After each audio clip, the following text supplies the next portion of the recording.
I was reading a recent interview where Edwin Allen High School track and field coach, Mr. Michael Dyke, was lamenting the postponement and possible cancellation of the World Under-20 Athletics Championships. Coach Dyke said his chance of making history by Edwin Allen fielding all 4 members of Jamaica's female 4x1 relay team was gone.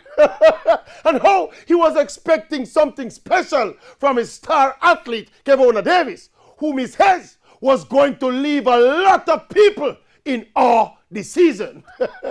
But again, Mr. Dyke is guilty of thinking small.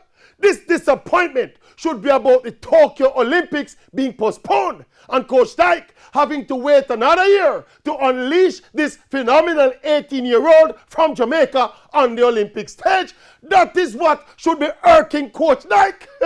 Instead of talking about this World Under-20 Sports Day. 2017 was supposed to be Kevona's glory year as a junior. Injury cost her that opportunity.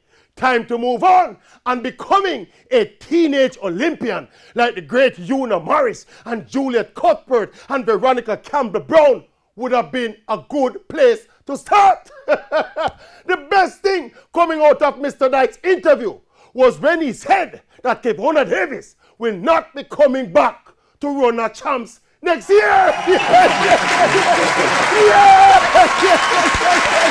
Yeah!